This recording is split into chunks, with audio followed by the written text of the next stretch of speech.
우리가 보통 주일학교에서 듣는 베드로 이야기 있잖아요. 오늘은 거기서 한 발짝 더 나아가 보려고 합니다.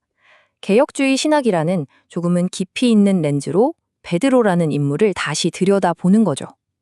그의 삶이 또 그가 남긴 유산이 오늘 우리에게 진짜 의미하는 건 뭘까요? 함께 그 속으로 들어가 보시죠. 자, 모든 논쟁의 시작은 바로 이 질문 하나에서 비롯됩니다. 지난 2000년 동안 신학계를 정말 뜨겁게 달궜던 질문이죠. 이 질문에 어떻게 답하느냐에 따라서 우리가 교회를 어떻게 이해하는지가 완전히 달라지거든요. 네, 바로 이 사람, 갈릴리의 평범한 어부였던 시몬 베드로입니다.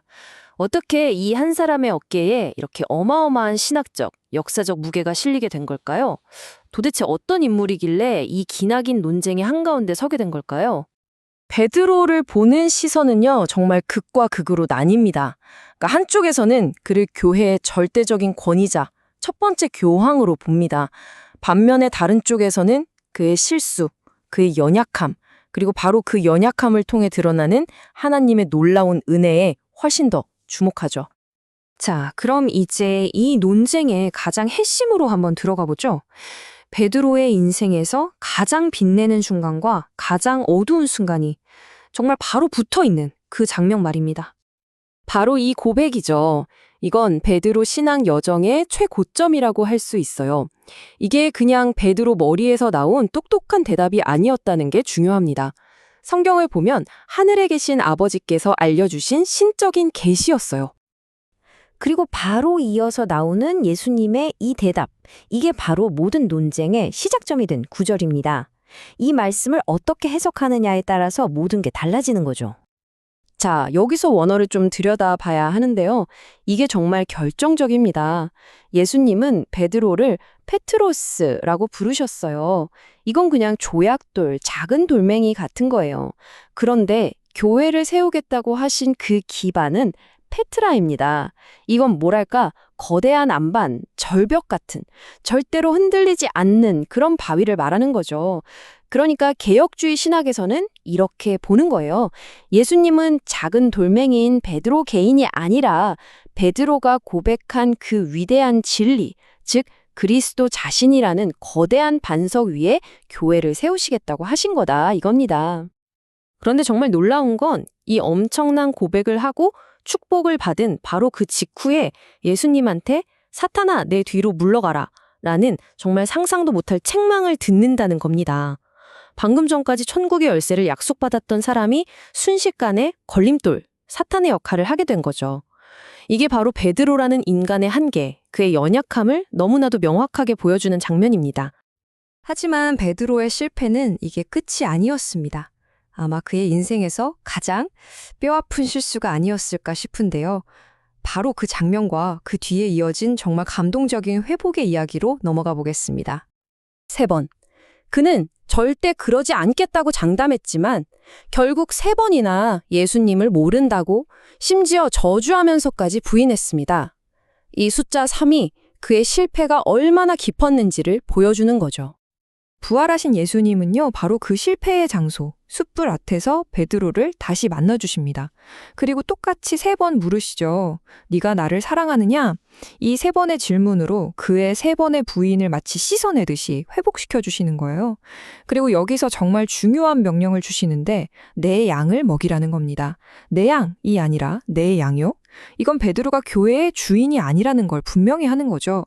그는 주인이신 그리스도의 양들을 돌보는 청지기로서의 사명을 다시 받은 겁니다.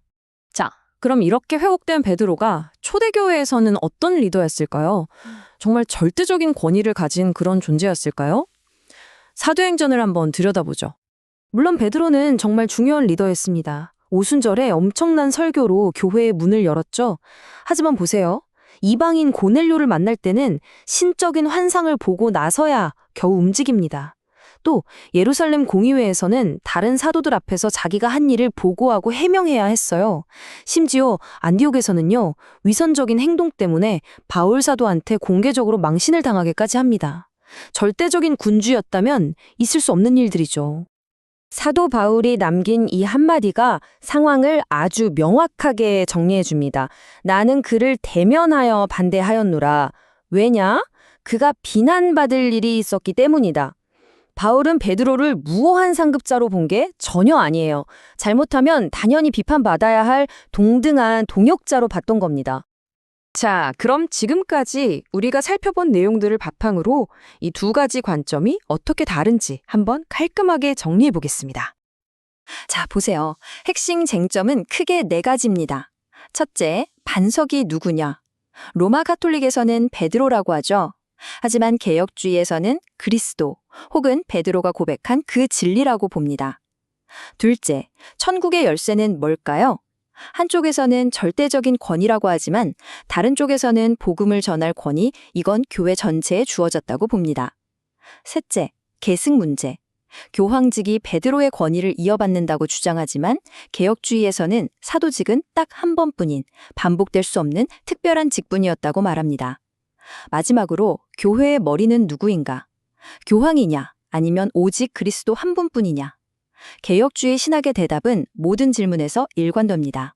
교회의 궁극적인 권위, 머리는 오직 예수 그리스도 한 분이라는 거죠.